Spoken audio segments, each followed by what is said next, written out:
Hola, ¿qué tal? Muy buen día a todos. Sean bienvenidos a este nuevo video de nuestra materia de literatura española, donde, como se habrán dado cuenta, vamos a hablar sobre el Quijote o el ingenioso hidalgo Don Quijote de la Mancha, escrito por Miguel de Cervantes. Esta novela completamente importante para todas las letras de cualquier nación, de cualquier lugar. Y bueno, nuestro video está dividido en dos partes. La primera de ellas vamos a hablar de algunos aspectos generales sobre la novela y después vamos a hablar de la génesis de la novela, es decir, de todas aquellas influencias que posiblemente estuvieron en la mente de Cervantes para la composición de su novela. Entonces, bueno, vamos directamente a la información y vamos a empezar comentando que la novela, o simplemente el Quijote, está constituida por dos partes. La primera parte fue publicada en el año de 1605 y la segunda parte va a llegar 10 años después, que va a ser titulada El ingenioso caballero Don Quijote de la Mancha y va a ser publicada en 1615.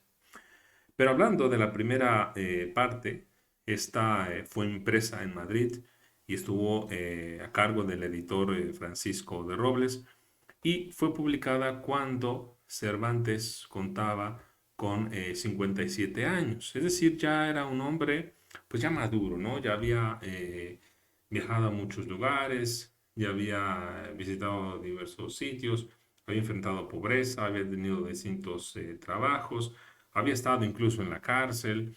Él peleó en la famosa batalla de Lepanto. Pero bueno, entonces ya era él un hombre maduro. Y cuando la primera parte salió a la luz, pues él llevaba poco más de 20 años de haber estado en silencio literario. Y lo digo así porque el éxito, poco o mucho, que hubiera tenido o que hubiera alcanzado la Galatea, que era su novela anterior, pues había borrado. De tal manera que si alguien lo recordaba, bueno, pues seguramente por ahí podría haber estado circulando la Galatea, o seguramente ya era una novela de temática pastoril que pues poco se recordaba o que ya nada se recordaba. Así que pues de pronto irrumpen las letras Cervantes con la novela de Don Quijote. Entonces, Cervantes, además hay que decirlo, no era un escritor lego, es decir, no porque el hecho de que hubiera compuesto una novela que ya había publicado y ahora esta segunda, eso no quiere decir que fuera un escritor en ciernes. De hecho, se sabe que ya había escrito algunas de sus novelas ejemplares y varias de sus comedias, de sus obras de teatro, pues esperaban ser representadas. No obstante, apenas si se le conocía en el mundo literario. De hecho, era quizás solo tenido en cuenta como un discreto ingenio y con algunas limitantes. Por ello, los escritores contemporáneos de Cervantes no dejaron de mirar la novela con envidia y a veces con extrañeza. Caso contrario con el público, el vulgo, que acogió de inmediato el libro de Cervantes. El Quijote, en el mismo 605, por ejemplo, alcanzó otras 6 ediciones, una en Madrid, tres en Lisboa y dos más en Valencia. Cervantes, de hecho, alcanzó a conocer 16 ediciones de la primera parte, incluyendo entre ellas una traducción al inglés en 1612 y una traducción al francés que se hizo en 1614. Y bueno, cientos de ediciones cruzaron el Atlántico para ser leídos en las Indias, e incluso el mismo Cervantes llega a decir que incluso se tradujo al chino, ¿no? Su novela, pero bueno, de esto no tenemos una comprobación, ¿no? Pero bueno, transcurrieron 10 años hasta que Cervantes hizo imprimir la segunda parte. Pero un año antes, en 1614, se había publicado por un autor desconocido, pero que firmó bajo el nombre Alonso Fernández de Avellaneda, pero que no era su verdadero nombre, y de hecho es una identidad que hasta el día de hoy no se ha podido determinar. Se publicó en Tarragona una continuación apócrifa de la novela cervantina, con el nombre de Segundo tomo del ingenioso hidalgo Don Quijote de la Mancha, en cuyo prólogo se atacaba directamente a Cervantes. Y parece ser que la aparición del Quijote de Avellaneda estimuló hasta cierto punto a Cervantes a concluir la segunda parte de su novela. De hecho, cuando se compuso la, cuando se editó y salió a la luz el Quijote de Avellaneda, este Quijote apócrifo que hoy es muy poco leído y prácticamente no tiene muchos estudios, incluso se considera de una escritura bastante mala por diversos críticos de la literatura. Bueno, en aquel entonces Cervantes se encontraba redactando el capítulo 49. Entonces, esto provocó algunas modificaciones en el plan general, bueno, perdón, el capítulo 59.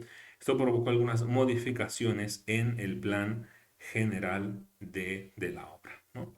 Pero bueno, la novela de El Quijote, pues la historia se puede resumir de manera muy breve. Nos cuenta simplemente cómo un hombre viejo, un hombre ya entrado en años, después de leer muchas y muchas novelas de caballería, pues se le ocurre a él, desaslado por la locura, se le ocurre a él mismo hacerse caballero andante y a favorecer a las viudas, favorecer a los ciegos, a los cojos, rescatar a las damas en peligro, derrotar gigantes, derrotar a otros caballeros y para que estos caballeros fueran a postrarse delante de la dama a la cual Don Quijote le prodiga todo su amor, que es Dulcinea del Toboso, por otro nombre Aldonza Lorenzo. Y bueno, él va acompañado de su fiel escudero Sancho Panza, ¿no? En resumen, eso es la obra, ¿no? Son las aventuras de este hombre anciano que se ha vuelto loco, al cual le juegan muchas trampas. Hay aventuras de las que él sale victorioso. Y bueno, ya nos adentraremos a comentar algunos de los episodios de esta novela, ¿no? Entonces, vamos a hablar ahora sí de lo que constituye el génesis de esta novela cervantina. Y vamos a mencionar de entrada que esta génesis o esta composición de la novela tuvo que ver con que Cervantes adquiriera lo mejor o tomara algo prestado de cada género, del género pastoril, de la novela bizantina y también de la épica española. Por eso están aquí estas imágenes. Entonces vamos a hablar primero de esa influencia que se pudo o que se tiene de la novela pastoril en la novela de Cervantes. La principal característica de las novelas pastoriles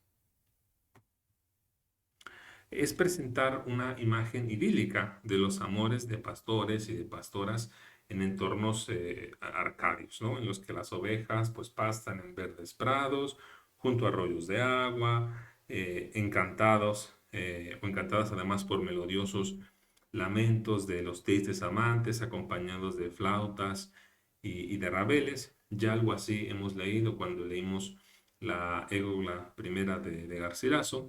Y bueno, pero con respecto a la narrativa, el mejor exponente en las letras españolas lo constituye la Diana, que surgió aproximadamente, bueno, eso Jorge Montemayor, pero es la Diana que apareció alrededor de 1559 y bueno, que presenta una innovación y es que aporta un marco narrativo a los sentimientos de los personajes, así como la importancia de los temas y formas de la novela italiana. Cervantes trabajó en este género, como ya lo he dicho, en una novela pastoril que él mismo compuso, que es la que mencioné hace unos instantes, que es La Galatea. Y bueno, lo que hace Cervantes en esta novela es, por ejemplo, iniciar la historia de Silerio, que comienza en el libro 2 y que finaliza hasta el libro quinto. Pero en el medio hay dilemas de amor y de honor, hay contiendas entre caballeros, hay un duelo, hay una revuelta, hay personajes que caen en prisión, luego una liberación, luego asalto de moros, muchos eventos, ¿no? En otras palabras, Cervantes mostró aquí el dominio del género al intercalar historias independientes o episodios intercalados. Y esto es importante, ¿no? Que se intercalen episodios, que aparezcan historias independientes que no pertenecen necesariamente o que incluso eh, quizá no tienen nada que ver con la trama central. Además de lo anterior, eh, esto brindará a Cervantes en su Quijote la oportunidad de utilizar el género pastoril como un medio de expresión de sentimientos de amor y le va a permitir el género en la novela del Quijote, establecer discusiones de ética, de psicología, de metafísica, además de incluir mucho valor poético que se va a mostrar en diversos momentos de la novela, especialmente entre los personajes Cardenio y Lucinda o Fernando y Dorotea. Entonces, esto es algo que Cervantes toma de la novela pastoril. Por otro lado, tenemos a la novela.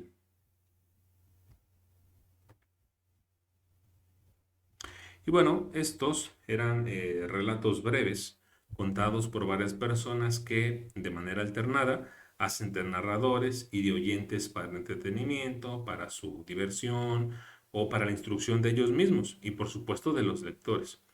En el Renacimiento, las novelas cortas o novel se propusieron o se hicieron con el fin de hacer reír o de entristecer. Y bueno, el ejemplo paradigmático es el Decameron de Giovanni Boccaccio. Cervantes va a aprovechar todos estos recursos para la creación de sus novelas ejemplares.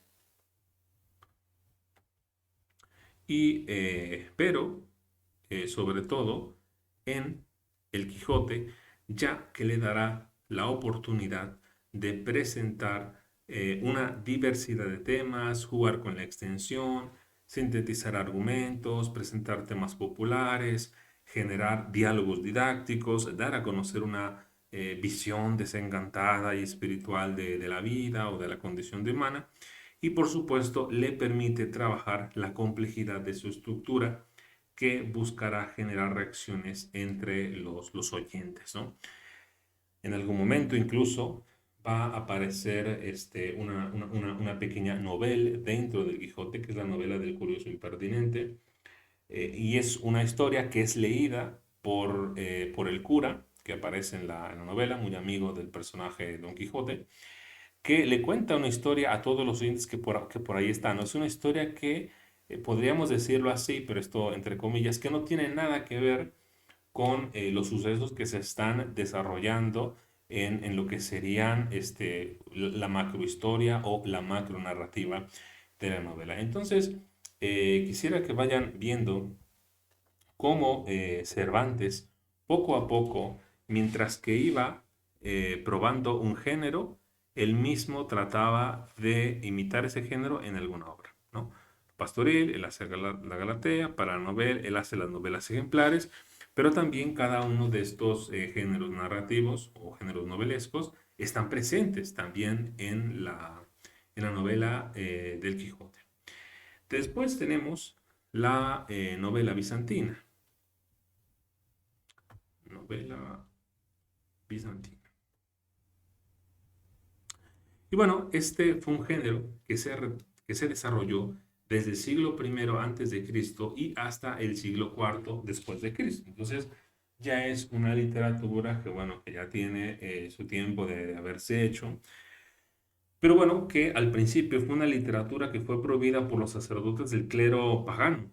Y esto sin duda porque era una ficción en forma de relato, de relato histórico y de temática amorosa. Entonces, los sacerdotes de ese momento pues pensaban que era demasiada, muy imprudentes, a veces muy sensuales estas novelas. Entonces, buscaban ser prohibidas, ¿no?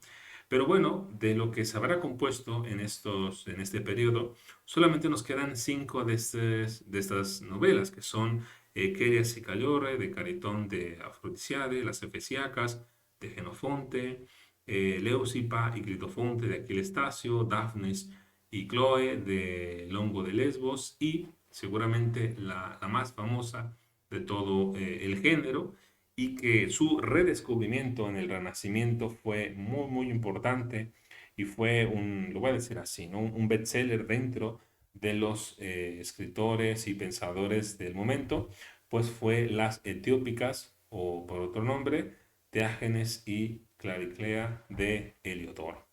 Es una novela que se compuso en el siglo IV. Y bueno, este tipo de novelas se distinguen por narrar en prosa el enamoramiento, las aventuras y el final feliz de una joven pareja de cultura griega y que tienen una ascendencia noble o aristócrata.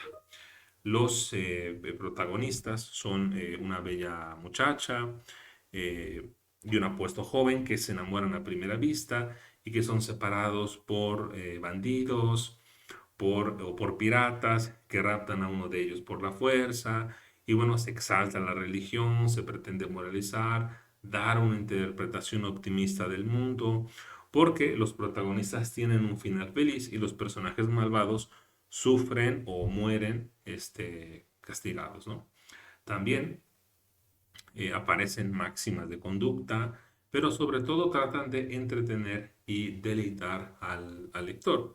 Bueno, otra de las características más visibles de ese tipo de novelas es el constante movimiento en el que están los personajes. Es decir, todo el tiempo están viajando, el movimiento es constante.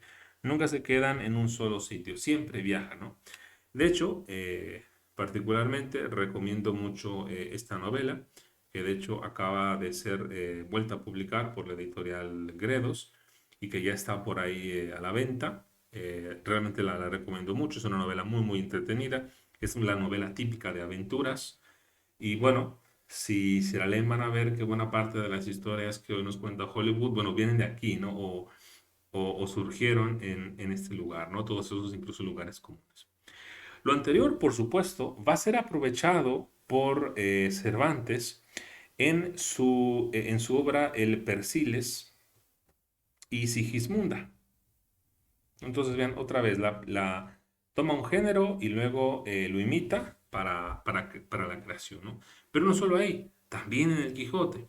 De este modo, en una y en otra, veremos la relación estrecha que existe entre el viaje y la palabra. Ocurre una revelación gradual también de las identidades de los personajes y sus conexiones, hay complejidad argumental y tintes también de espectacularidad. Entonces vean cómo de lo mejor de cada género, Cervantes va tomando para incluirlo después en el Quijote. Por ahora estamos prescindiendo de ejemplos en el Quijote porque con los fragmentos que leamos de la novela vamos a poder ir viendo cada uno de estas características, ¿no? Y bueno, finalmente resta hablar de la épica española y, por supuesto, de lo que después también van a ser las novelas de caballería, de las que ya hemos tenido la oportunidad de hablar en sesiones pasadas.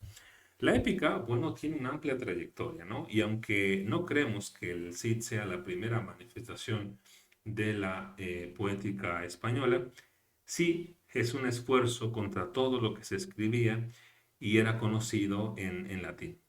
Al menos esto se puede desprender de textos como el Carmen Latinum, que se escribió alrededor del 1090, escrito mientras todavía vivía Mío Cid Ruiz, donde se llega a mencionar lo siguiente. En lugar de los hechos de los paganos, enmohecidos por tanta vejez, cantemos ahora las recientes guerras del caudillo Rodrigo. Bueno, en la época española, la realidad histórica es empleada como el elemento de construcción. De hecho, siguiendo a Américo Castro, a quien cito directamente, el cantar no es nunca del todo una crónica rimada. El poeta épico narra, describe, imagina, da factura, refuerza, atenúa según lo exige su propósito, su intención valorativa. Hay hechos que parecen verdad y no lo son, y que el juglar presenta como si fueran verídicos, lo que prueba que le da lo mismo que sea o no sea verdad lo que cuenta o canta. Lo que esencialmente le importa es la valoración de la figura. Habiendo Dicho esto, lo épico se genera de una actitud mítica del hombre ante el mundo. El hombre tiene una actitud mítica hacia el lugar, el espacio en el que él vive. Y este acercamiento a lo mítico puede entenderse mejor si consideramos cómo se da la génesis del mito, que puede darse de dos maneras. Uno, de seres naturales o de seres, perdón, de seres a veces divinos, como sean, o fuerzas naturales que son atraídas hacia lo humano, o de un ser humano que evada su naturaleza habitual, su naturaleza real, para poder realizar actos extraordinarios. Por ejemplo, en la novela de Cervantes, Alonso Quijano vive una vida común y sumamente ordinaria hasta que aparecen los libros de caballería. Y entonces lo humano pasa a querer convertirse en algo extraordinario. Pero la búsqueda o realización de hechos prodigiosos no es lo único. Y esto precisamente nos lo enseña el Cid, sobre todo al compararlo con el Cantar de Roldán. En este último, por ejemplo, lo prodigioso y fabuloso es parte de las hazañas bélicas. Pero en el Cid le da la oportunidad a su personaje central para exponer su experiencia moral. Por ejemplo, don Rodrigo tiene completo dominio sobre sus circunstancias. Sus hijas han sido violentadas, pero la ecuanimidad de sus palabras al pedirle al rey justicia, dado que él fue el culpable de los casamientos de sus hijas, como de hecho tuvimos oportunidad de leer cuando estudiamos el Cantar del Cid. Y bueno, además el mío Cid se distingue también por su serenidad, como la represión de todo impulso violento en él, ¿no? Y por supuesto, Cervantes va a jugar con todo esto, ya sea a veces de una manera burlesca o por el contrario, revelándonos abiertamente la intimidad del corazón de su personaje, es decir, de Don Quijote. Bueno, otro aspecto que no hemos de hecho examinado todavía en nuestra clase de literatura es el papel que tiene la vestimenta en los personajes, que aquí nos va a interesar y que cuando estemos leyendo otras novelas en nuestro curso, conviene que nos fijemos a veces en la vestimenta de los personajes, porque también eso puede decirnos algo y quizá lo estemos dejando de lado o no estemos poniendo suficiente atención y eso puede darnos información muy importante. Entonces, la vestimenta en el héroe es algo que adquiere o que tiene un valor singular. Por ejemplo, en el momento en la corte, cuando el Cid se prepara para solicitar justicia al rey por la afrenta de sus hijas, se nos cuenta lo siguiente.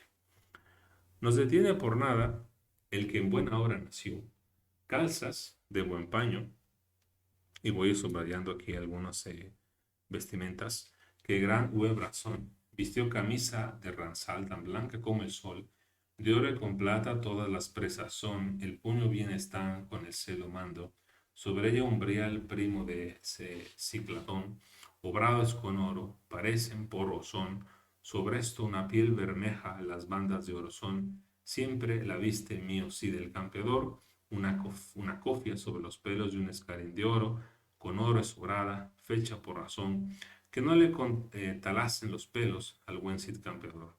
La barba bien lengua prísola con el cordón. Y bueno, y el efecto de esta indumentaria es sobrecogedor para los infantes de Carrión. Recuerden a esos malvados que violentaron a las hijas del Cid. Y nos dice, en un escaño torniño, es hora mío Cid poso, los siento que la guardan, posan a derredor. O sea, todos los que están ahí esperando, están ahí sentados, ¿no? También. Catando están a mío Cid, es decir, lo están observando. Cuanto salen la corte, a la barba que había lengua presa con el cordón. Esos aguisamientos bien semeja varón. No pueden catar de vergüenza infantes de Carrión. Es decir, están tan avergonzados los infantes de Carrión que no pueden siquiera sostenerle la mirada al Cid Campeador, ¿no? Entonces, además de la vestimenta, pues el juglar también se esfuerza en mostrarnos los movimientos y las acciones del Cid, ¿no? Tanto movimientos como vestimenta adquieren una suma importancia porque son elementos esenciales de la estructura artística. Vestirse y moverse son acciones comunes, ¿sí o no? Las hacemos todos los días. Pero el simple hecho de referirlas nos dan otro sentido. Así, tanto el movimiento como el vestido tienen la importancia de singularizar al personaje. La manera en cómo se vista, en las cosas las cosas que haga, se vuelven entonces muy importantes. Y bueno, hay que decir más, el empleo de este recurso sin duda liga a la novela contemporánea con sus orígenes en la poesía épica, ¿no? La novela de Cervantes me refiero. Y por supuesto, está por demás decir que el movimiento y la indumentaria formarán también parte importante de los personajes que habitan el Quijote.